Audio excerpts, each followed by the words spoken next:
The fluorescent lights of Henderson's general store flickered as 17-year-old Amanda Rivera counted the last bills in her register. October 23, 1987, just another Friday night shift in Millfield, Illinois. Population 4,328. The kind of small town where everyone knew your name, your business, and probably your secrets too. "See you Monday, Mr. Henderson," Amanda called out, zipping up her denim jacket against the autumn chill. Her boss nodded from behind the counter where he was tallying the day's receipts. "Drive safe, Amanda. Those country roads get dark fast." She pushed through the glass door, the little bell jingling as it closed behind her. The parking lot was nearly empty now.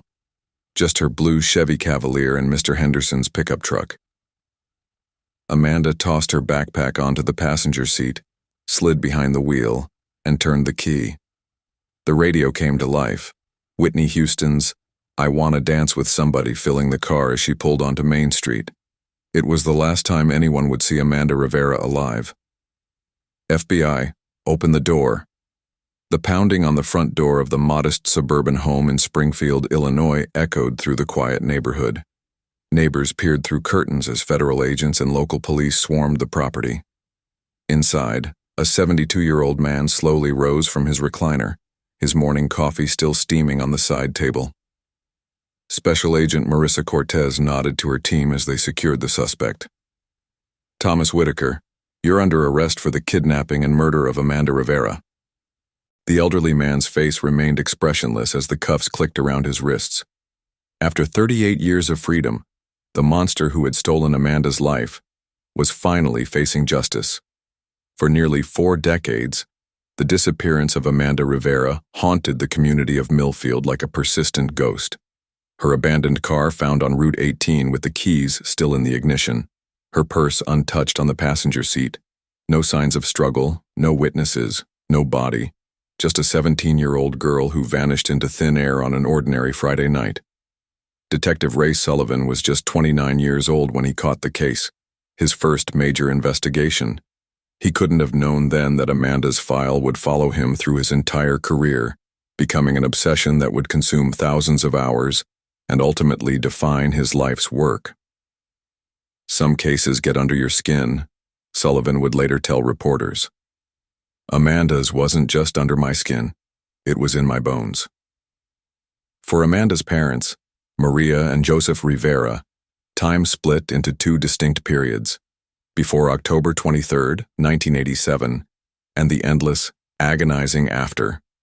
They never moved from their Millfield home, leaving Amanda's bedroom untouched, her high school graduation photo prominently displayed in the living room, a frozen moment of a future that would never come. Before we continue with this shocking true crime story, take a second to hit that subscribe button and turn on notifications. This channel is dedicated to bringing you the most compelling cold cases and the breakthrough moments that finally brought justice to victims and their families. Don't miss a single episode. I'm curious, where are you watching from today? Drop your location in the comments below. It always amazes me how these stories connect people from across the country and around the world. Now, let's go back to 1987 and piece together what happened on that fateful October night when Amanda Rivera disappeared without a trace, and the incredible journey that finally led to an arrest that shocked an entire community. Amanda Rivera was the kind of teenager adults described as going places. The eldest daughter of Maria and Joseph Rivera, who had moved to Millfield from Chicago when Amanda was just 7 years old, she balanced straight-A academics with varsity volleyball and a part-time job at Henderson's general store. Her bedroom walls featured a collage of college brochures, Northwestern, University of Illinois, and her dream school, Columbia University in New York. Just weeks before her disappearance, she'd mailed her early decision application to Columbia's journalism program. Amanda had this fire in her, recalled her best friend Stephanie Winters. She wanted to tell stories that mattered. She kept a journal everywhere she went, always observing, always writing. She saw things in people that others missed. Standing 5'4" with dark, curly hair often pulled back in a practical ponytail, Amanda was known for her infectious laugh and the way she could diffuse tension with a well-timed joke. Her younger brother Miguel, 13 at the time of her disappearance, idolized his big sister, who somehow always made time to help with his homework despite her packed schedule. "She was our North Star," Maria Rivera would later tell reporters, her voice breaking. "The responsible one, the dreamer, our future." Friday, October 23, 1987, began like any other autumn day in Millfield. Amanda attended her classes at Millfield High School, where teachers noted nothing unusual about her behavior. After school, she attended volleyball practice until 5:15 p.m., then drove directly to Henderson's General Store for her evening shift from 5:30 to 9:00 p.m. Security footage from the store, grainy by today's standards but preserved as crucial evidence, showed Amanda working her normal shift. She chatted with customers, restocked shelves, and handled the register with the efficiency of someone who had worked there for nearly 2 years. At 8:52 p.m., she began counting her drawer. The last customer left at 8:57 p.m. At precisely 9:03 p.m., Amanda waved goodbye to Mr. Henderson and exited through the front door. The timeline that followed would be scrutinized by investigators for decades. 9:03 p.m. Amanda leaves Henderson's General Store, 9:05 p.m. Her car is captured on the security camera of Millfield Savings Loan, heading east on Main Street, 9:08 p.m. Amanda calls her mother from her car phone, a rarity in 1987, but Joseph had insisted on the safety measure when Amanda started driving. She confirms she's on her way home and should arrive in about 15 minutes, 9:23 p.m. Amanda fails to arrive home, 9:38 p.m. Maria Rivera calls Amanda's car phone. No answer. 9:45 p.m. Joseph Rivera begins driving Amanda's usual route home, 10:12 p.m. Joseph discovers Amanda's blue Chevy Cavalier on the side of Route 18, approximately 4 miles from their home. What Joseph Rivera found that night would become the central mystery of the case. Amanda's car was pulled neatly to the shoulder, hazard lights blinking steadily in the darkness. The driver's door was closed, the keys still in the ignition. Her purse sat on the passenger seat, containing her wallet with $43 in cash, her driver's license, and her lip gloss.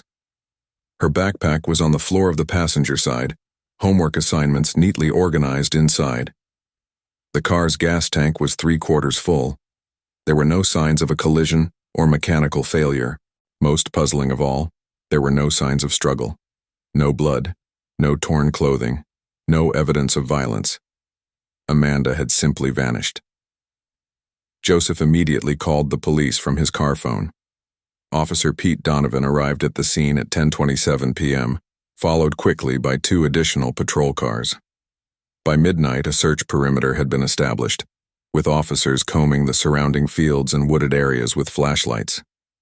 It was like she had been plucked from the earth, Officer Donovan would later testify. People don't just disappear without a trace. But that night, that's exactly what seemed to happen. By dawn on Saturday, October 24th, the search had expanded dramatically. Volunteers from Millfield and neighboring towns formed search parties that fanned out across miles of farmland, drainage ditches, and wooded areas surrounding Route 18.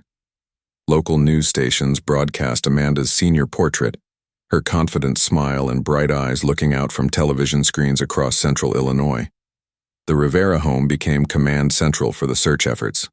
Neighbors brought food, set up phone trees, and printed flyers with Amanda's photo and description. 17 years old, 5'4", 120 pounds, brown eyes, dark curly hair.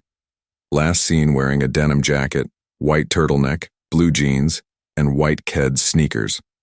Maria Rivera sat by the phone, jumping at every ring, while Joseph coordinated with search teams. Miguel, confused and frightened, watched as strangers filled their home with maps, coffee cups, and hushed conversations. The first 48 hours of a missing persons case are critical, explained Detective Ray Sullivan, who was assigned as lead investigator on Saturday morning. We were throwing everything we had at finding Amanda. Sullivan's team conducted door-to-door interviews along Route 18, checked hospital admissions across 3 counties, and began the painstaking process of identifying every vehicle that had traveled that stretch of road on Friday night. They collected Amanda's hairbrush, toothbrush, and diary from her bedroom for potential evidence. By Sunday evening, the search had covered over 20 square miles without a single meaningful clue. No clothing, no blood, no witnesses who had seen Amanda after she left Henderson's. The only physical evidence was her abandoned car, which forensic technicians had gone over inch by inch. We found a partial fingerprint on the driver's side door that didn't match Amanda or her family, Sullivan noted in his case files. But in 1987, without a suspect to compare it to, a partial print wasn't much help. As the weekend came to a close, the Rivera family faced their first night knowing that the statistical likelihood of finding Amanda alive was diminishing with each passing hour. Maria had not slept since Friday, her eyes red-rimmed and vacant as she clutched her daughter's volleyball sweatshirt. Joseph moved mechanically between police officers, search coordinators, and the growing pile of missing person flyers on their dining room table. The hardest part, Miguel Rivera would recall years later, was watching my parents try to be strong for me while their world was collapsing. I remember my dad stepping into the bathroom when he thought no one was looking, and I heard him sobbing. These deep, broken sounds I'd never heard from him before. By Monday morning, Amanda's disappearance had made national news. Her face appeared on morning shows, her story reduced to alarming chirons. Teen vanishes from small town, and search continues for missing Illinois girl. For the Rivera family, the nightmare was just beginning. A nightmare that would stretch across decades, through false leads, fading hope, and the slow torture of not knowing. For Detective Sullivan, it was the beginning of a case that would define his career and haunt his dreams. For the community of Millfield, it was the end of innocence, the day they realized that evil could touch even the safest of small towns. And somewhere, watching it all unfold, was the person responsible for Amanda's disappearance, a predator who believed they had committed the perfect crime. Detective Ray Sullivan wasn't supposed to be working that weekend. At 29, he'd been with the Millfield Police Department for just under 5 years, recently promoted to detective after distinguishing himself in uniform.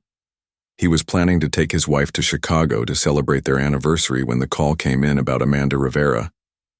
I remember walking into that first briefing, Sullivan would later recall in interviews. The chief handed me Amanda's file, just a few pages then, and said, "Ray, this one's yours." I had no idea those words would follow me for the next 4 decades. Tall and methodical, with a reputation for thoroughness, Sullivan approached the case with the confidence of a young detective eager to prove himself. That confidence would be tested in the days and weeks that followed. The investigation began with the most obvious questions. Who would want to harm Amanda Rivera? The answer, according to everyone who knew her, was no one. Teachers described her as well-liked but not involved in drama. Her boyfriend, Jason Mercer, a freshman at Illinois State University, had been at a documented fraternity event 87 miles away at the time of her disappearance. Her parents couldn't name a single person who might wish their daughter harm.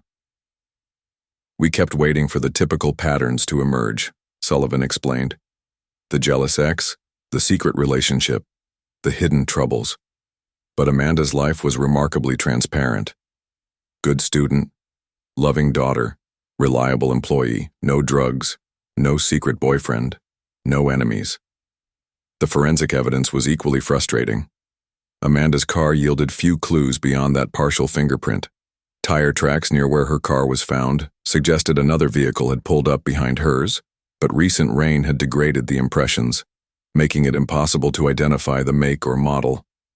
A canine unit tracked Amanda's scent from her car into the adjacent field, but the trail disappeared approximately 50 yards from the roadway. That told us something significant, Sullivan noted. She likely left her car voluntarily and walked into that field. Then either her scent disappeared because she got into another vehicle, or someone carried her. Either way, it suggested she wasn't taken directly from her car. This led to the first working theory. Amanda had pulled over, possibly to help someone or in response to being flagged down. She had exited her vehicle willingly, walked into the field, and then encountered foul play. Witness statements were sparse but provided a timeline. A truck driver reported seeing a blue car matching Amanda's pulled over with hazard lights on at approximately 9:20 p.m., but he didn't notice any people or other vehicles nearby. A local farmer driving home around 9:30 p.m. noticed nothing unusual on that stretch of road. The 12-minute window between these sightings became the focus of the investigation. Sullivan's team explored every angle. They investigated recent parolees in the area, interviewed known sex offenders within a 50-mile radius, and checked alibis for every person in Amanda's orbit. They drained 3 ponds within walking distance of where her car was found. They brought in FBI consultants who specialized in abductions.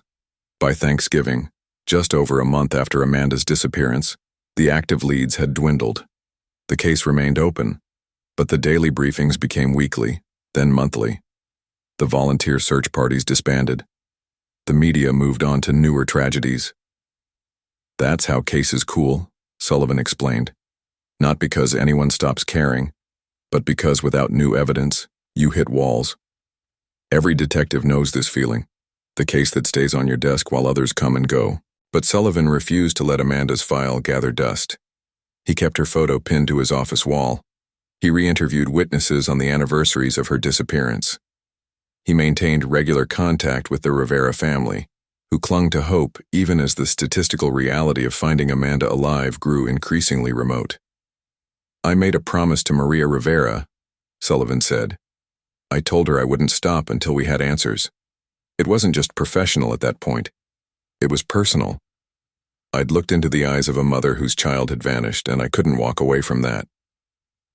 As months turned to years, the Amanda Rivera case became known throughout the department as Sullivan's White Whale, the unsolved mystery that consumed him.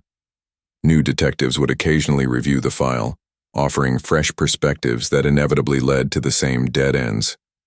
The case remained active but stagnant, waiting for a breakthrough that seemed increasingly unlikely as time passed. Hey, I'm curious. What time is it where you're watching from? Drop it in the comments below. It's fascinating to think about how this story from 1987 is reaching people across different time zones, maybe even different decades from when these events unfolded. While you're typing that comment, let's continue with how this case evolved over the decades that followed. Time doesn't heal all wounds. Sometimes it just teaches you to live with the pain. For the Rivera family, the years following Amanda's disappearance unfolded like a slow-motion nightmare, each milestone a fresh reminder of their loss. The first Christmas was unbearable, Maria Rivera confided during a rare interview in 1995. "I wrapped Amanda's presents anyway. They sat under the tree until February before I could bring myself to put them away." The Rivera's home became a shrine frozen in 1987. Amanda's bedroom remained untouched, her Columbia University application still on her desk, her volleyball uniform hanging in the closet, her favorite perfume slowly evaporating on the dresser. Maria couldn't bear to change anything, holding on to the irrational hope that her daughter might walk through the door any day. Joseph Rivera channeled his grief into action, establishing the Amanda Rivera Foundation in 1989 to help families of missing children. He organized search parties on the anniversary of Amanda's disappearance each year, even as the number of volunteers dwindled from hundreds to dozens to just family and close friends.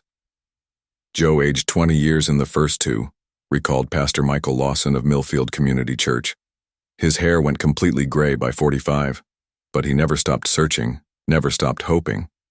Miguel Rivera, just 13 when his sister vanished, grew up in the shadow of absence. His adolescence was defined by his parents' grief and the constant, unspoken question, why Amanda, and not him?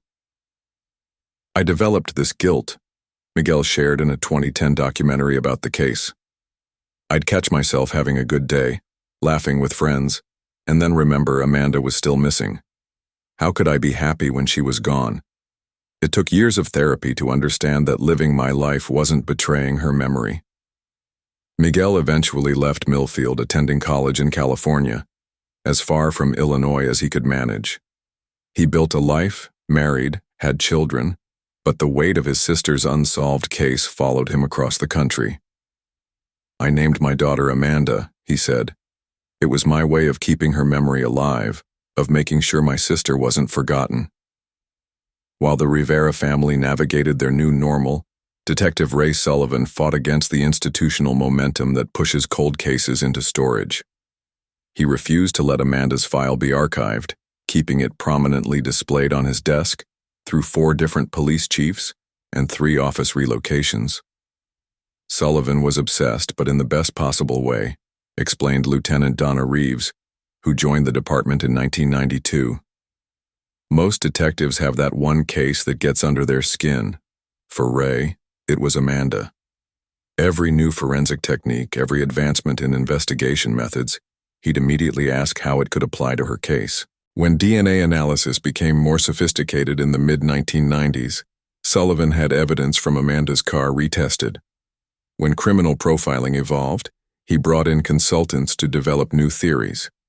When the internet expanded public awareness, he ensured Amanda's case was featured on every missing persons database.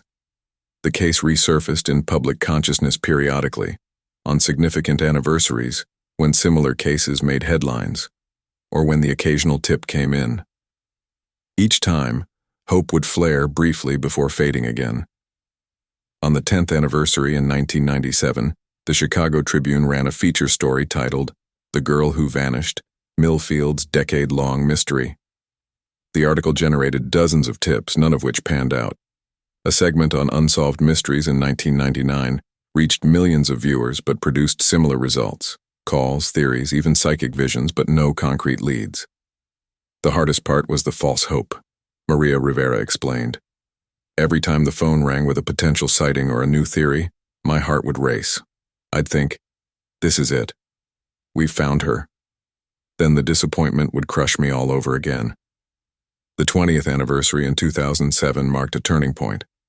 Joseph Rivera, his health failing after years of stress and grief, suffered a heart attack during the annual memorial walk. As he recovered in the hospital, local news cameras captured a poignant moment.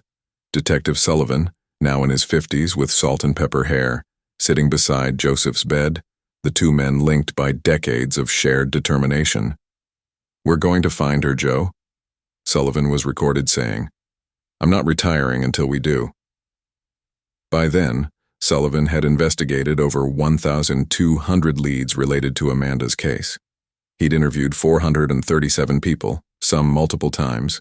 He'd consulted with 28 experts across various fields. He'd traveled to 3 states to follow up on potential sightings. The case file, originally a few pages, now filled 6 boxes. The 30th anniversary in 2017 brought renewed media attention, including a 3-part podcast series titled Route 18 that examined the case in painstaking detail. The podcast introduced Amanda's story to a new generation fascinated by true crime narratives and cold cases. "It was strange hearing young people discuss my sister's disappearance like it was entertainment," Miguel Rivera noted. "But I was grateful too. Every new person who learns about Amanda is another set of eyes, another chance someone might remember something important." For Maria and Joseph Rivera, the decades of waiting had transformed their grief into a quiet, persistent ache. They still attended church every Sunday, still kept Amanda's photo prominently displayed in their living room, still answered every call from Detective Sullivan with the same mixture of dread and hope. "People ask how we survived it," Maria said during a candid moment at the 35th anniversary memorial. "The truth is, I'm not sure we did. We're still here, still breathing, still going through the motions of living. But part of us disappeared with Amanda that night." Sullivan, approaching retirement age, faced increasing pressure to hand the case over to younger detectives. But he refused, convincing each successive police chief that his institutional knowledge was irreplaceable.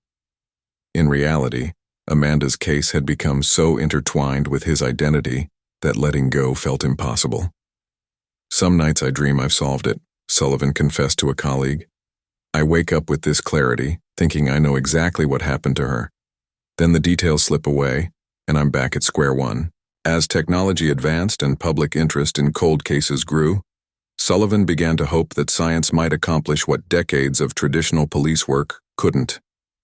He carefully preserved biological evidence, waiting for the day when DNA testing might become sophisticated enough to identify a perpetrator from the smallest trace. That day was coming sooner than anyone expected. Before we continue with the breakthrough that would finally crack this decades-old mystery, take a second to hit that like button. It really helps the algorithm share Amanda's story with more people, and who knows, someone watching might have that missing piece of information that could help solve other cold cases. When Amanda Rivera disappeared in 1987, DNA analysis was in its infancy. The first conviction based on DNA evidence in the United States had occurred just that same year. The technology was expensive, required substantial samples, and could only provide basic matching capabilities.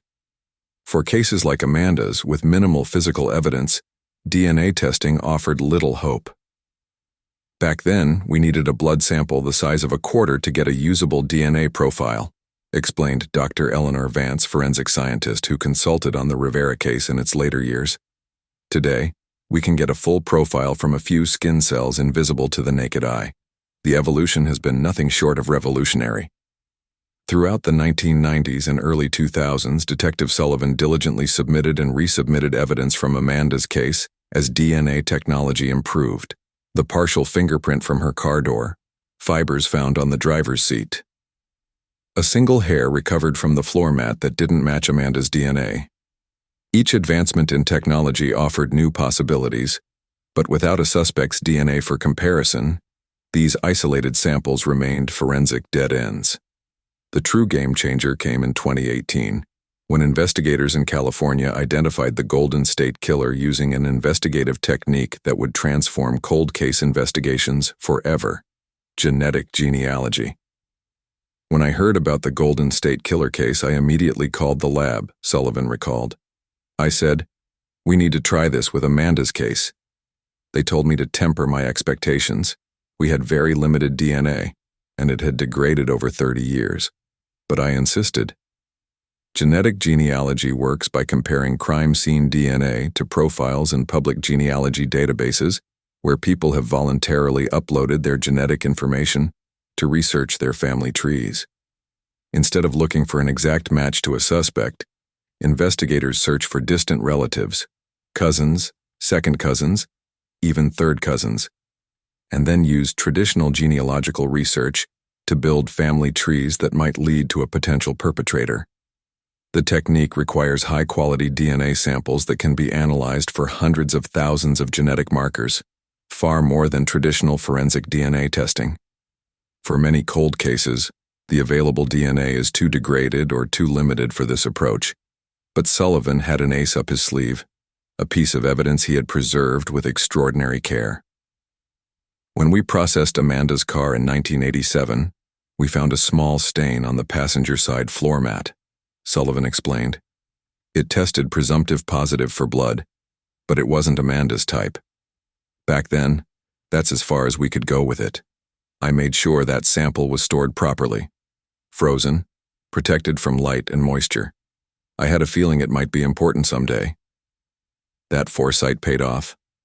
In 2022, the Illinois State Police Crime Lab, using advanced extraction techniques, was able to develop a partial DNA profile from the bloodstain. The sample was still highly degraded, but advances in amplification technology made it possible to identify enough genetic markers for genealogical analysis. "We got lucky," admitted Dr. Vance. If that blood sample had been stored differently, or if Sullivan hadn't insisted on preserving it so carefully, we would have had nothing to work with. The DNA profile was uploaded to GDmatch, a public genealogy database where users can opt in to allow law enforcement to access their genetic information. Within days, the system identified several distant matches, people who shared enough DNA with the unknown sample to be potential third or fourth cousins of the perpetrator. A team of genetic genealogists began the painstaking process of building family trees, working backward to find common ancestors, and then forward again to identify all possible descendants who might match the age and gender profile of Amanda's abductor. "It's like solving an enormous puzzle," explained Meredith Jacobson, the genetic genealogist assigned to Amanda's case. "We're looking at census records, birth certificates, marriage licenses, obituaries, Anything that helps us understand how these families connect. We started with over 300 potential candidates and had to narrow it down methodically. The process took 14 months of intensive work. The family trees sprawled across generations and states, with some branches leading to dead ends and others opening new possibilities. By early 2024, the team had narrowed their focus to 3 family lines converging in central Illinois.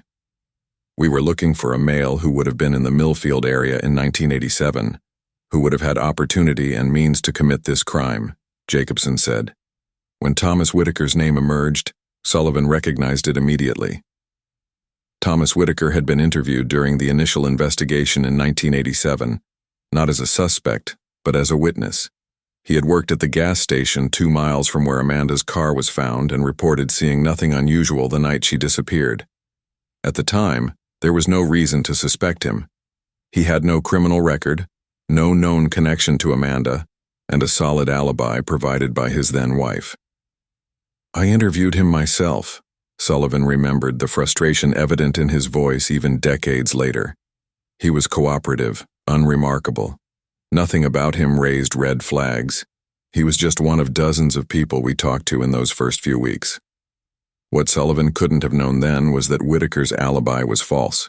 His ex-wife would later admit she had lied to protect him, fearing his temper. Nor could Sullivan have anticipated that the quiet gas station attendant would move away from Millfield just months after Amanda's disappearance, beginning a pattern of relocating every few years across central Illinois. The genealogy results weren't enough for an arrest. They only pointed to Whitaker as a potential suspect. Investigators needed to obtain his DNA for direct comparison to the sample from Amanda's car. In February 2024, undercover officers followed Whitaker to a restaurant in Springfield, collecting his discarded coffee cup for DNA analysis. The match was conclusive. When the lab called with the results, I was at my desk. The same desk where I'd kept Amanda's file for nearly 4 decades, Sullivan said, his voice breaking. They said, "It's a match, Ray. 15 alleles, no exclusions, we got him." I put down the phone and just sat there. After 38 years, we finally had a name. Have you ever followed any cold cases in your area? Drop a comment below about any unsolved mysteries that have captured your attention over the years. And while you're at it, share your theories about what might have happened that night on Route 18. What do you think led Amanda to stop her car? How did Whitaker, a gas station attendant, manage to abduct her without leaving more evidence behind? Dawn broke over Springfield on March 12, 2024, as federal agents and local police surrounded the modest ranch-style home on Oakwood Drive. Thomas Whitaker, now 72, had lived there for 8 years, his longest stay in any one place since leaving Millfield in 1988. To neighbors, he was a quiet retiree who kept his lawn meticulously trimmed and waved politely, but rarely engaged in conversation. None of them could have imagined that the elderly man with thinning white hair and arthritic hands had carried the secret of Amanda Rivera's fate for nearly 4 decades. The arrest was swift and without incident. Whitaker offered no resistance as agents led him to a waiting vehicle, his expression blank as news cameras captured what would become the defining image of the case's resolution. An old man in handcuffs, finally facing justice for a crime committed when Ronald Reagan was president. Thomas Whitaker's connection to Millfield had been hiding in plain sight all along. From 1985 to 1988, he had worked the night shift at Harmon's gas service on Route 18, just 2 miles from where Amanda's car was found. The station was on Amanda's regular route home from Henderson's general store, meaning she would have seen Whitaker dozens of times. Whether she knew him by name remained unclear, but investigators believed he would have recognized her. Whitaker was interviewed during our initial canvass, Sullivan explained at the press conference announcing the arrest. He told us he hadn't seen Amanda or her car that night. We had no reason to doubt him at the time. What made Whitaker's deception so effective was its simplicity. He hadn't fled the state or changed his identity. He had simply moved one town over, then another, creating distance without drawing attention. Over the decades, he had lived in 7 different central Illinois communities, always keeping a low profile, always finding employment that required minimal background checks. Maintenance worker, night watchman, warehouse staff. Thomas Whitaker made his first court appearance on March 14, 2024, at the Sangamon County Courthouse. The charges against him were read in a hushed courtroom: first-degree murder, aggravated kidnapping, and criminal sexual assault. Despite the passage of nearly 4 decades, Illinois has no statute of limitations for murder, allowing prosecutors to pursue the case as if the crime had occurred yesterday. District Attorney Elaine Morales, who had taken a personal interest in the case, announced the state would seek life imprisonment without the possibility of parole. "The passage of time does not diminish the severity of this crime," she stated firmly. Amanda Rivera's life was stolen, and her family has endured 38 years of torment. Justice may be delayed, but it will not be denied. The legal proceedings moved with deliberate care. Given Whitaker's age and the complexity of prosecuting a decades-old case, both sides recognized the challenges ahead. The defense immediately filed motions questioning the reliability of genetic genealogy evidence and the chain of custody for samples preserved since 1987. "These are expected tactics," explained legal analyst Sophia Washington, "but courts have increasingly accepted genetic genealogy as a valid investigative tool, and Detective Sullivan's meticulous documentation of evidence handling will likely withstand scrutiny." As preliminary hearings progressed through spring 2024, prosecutors revealed they were building a case that extended beyond the DNA evidence. Former co-workers came forward with recollections of Whitaker's unusual interest in news coverage of Amanda's disappearance. Cell tower data, though primitive by today's standards, placed his phone near the abduction site. And most significantly, cadaver dogs had alerted to an area behind a former property Whitaker had rented in 1988, leading investigators to believe they might finally recover Amanda's remains. For the Rivera family, the arrest and subsequent proceedings brought a tsunami of emotions. Maria and Joseph, now in their 70s, attended every hearing, sitting stoically as they faced their daughter's alleged killer across the courtroom. "I needed to look him in the eyes," Maria explained after the arraignment. "For 38 years, I've imagined a monster. Now I see just a man, a hollow, empty man. It doesn't bring Amanda back, but it helps me understand that evil often looks ordinary." Joseph, whose health had deteriorated over decades of stress and grief, found renewed strength in the pursuit of justice. "I made a promise at Amanda's memorial service that I would never stop looking for her," he said, his voice steady despite his frail appearance. "Now I can keep my final promise, to see justice done in her name." Miguel Rivera flew in from California with his wife and teenage daughter, Amanda's namesake and niece she never met. The younger Amanda, bearing a striking resemblance to her aunt, sat beside her grandparents in court, a living reminder of the future that had been stolen. "My daughter has grown up hearing stories about her aunt," Miguel shared. "She knows how much Amanda loved volleyball, how she wanted to be a journalist, how she kept everyone laughing. The arrest doesn't end our grief, but it transforms it.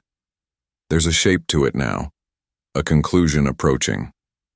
For Detective Ray Sullivan, the case's resolution brought professional vindication and personal reckoning. After dedicating nearly 4 decades to finding Amanda's killer, the success was bittersweet. "People keep congratulating me," Sullivan reflected, sitting in his office surrounded by the case files that had defined his career. "But I don't feel triumphant. I feel, I guess the word is, completed, like I've finally fulfilled a promise I made to that young girl and her family back in 1987. Sullivan announced his retirement effective 1 month after Whitaker's trial conclusion. His colleagues at the Millfield Police Department planned a ceremony where he would officially close Amanda's case file, a symbolic act decades in the making. "Ray never gave up," said Police Chief Marcus Johnson. "When budget cuts came, he fought for resources. When new technologies emerged, he made sure Amanda's evidence was first in line for testing. He's redefined what it means to be dedicated to a case." The broader impact of Amanda's case extended far beyond Millfield. The successful use of genetic genealogy to solve a 38-year-old case with minimal preserved evidence inspired law enforcement agencies nationwide to revisit their own cold cases. We're seeing a renaissance in cold case investigation, explained Dr. Vance. Advances in DNA technology, combined with genetic genealogy and improved digital record-keeping, mean cases once considered unsolvable now have pathways to resolution. In the months following Whitaker's arrest, the Illinois State Police announced the formation of a specialized cold case unit, named the Amanda Initiative, dedicated to applying these new techniques to unsolved disappearances and murders. Similar programs began appearing in neighboring states, creating a ripple effect of renewed investigation into long-dormant cases. For families of missing persons, Amanda's case offered something precious: hope. Support groups reported increased attendance, with members drawing inspiration from the Rivera family's perseverance. The Amanda Rivera Foundation, which Joseph had established decades earlier, saw donations surge as people connected with the story of justice finally served. Amanda's case reminds us that no matter how much time passes, the truth can still come to light, said Vanessa Torres, director of the National Center for Missing Persons. For families still waiting for answers, this is powerful affirmation that they should never give up. As summer 2024 approached, Thomas Whitaker remained in custody awaiting trial. The legal process would likely stretch for months, perhaps years, but the most important breakthrough had already occurred: the identification and arrest of a predator who had evaded justice for nearly 4 decades. For Millfield, the case's resolution brought a measure of healing to a community long haunted by unanswered questions. The stretch of Route 18 where Amanda's car was found was renamed Amanda Rivera Memorial Highway. Henderson's General Store, still in operation though under new ownership, established a scholarship in her name for aspiring journalists. This case has been part of our town's identity for so long, reflected Pastor Lawson. The mystery of what happened to Amanda shaped a generation of parents who warned their children about the dangers lurking in even the safest places. Now there's closure, but also a reminder that justice, however delayed, is still worth pursuing. As Detective Sullivan prepared to close the file on the case that had consumed most of his professional life, he made one final entry in his notes. Amanda, we found him. Rest in peace. What's the weather like where you're watching from today? Drop it in the comments below. As we reflect on this decades-long journey for justice, it's a reminder that somewhere, in communities just like yours, there are families still waiting for answers, detectives still pursuing cold cases, and stories still unfolding. If you found Amanda's story compelling, please share this video with others in the true crime community. Every share helps raise awareness about cold cases and the new technologies bringing resolution to families who have waited decades for answers. Together, we can ensure that no victim is forgotten and no case is truly cold, as long as someone remembers.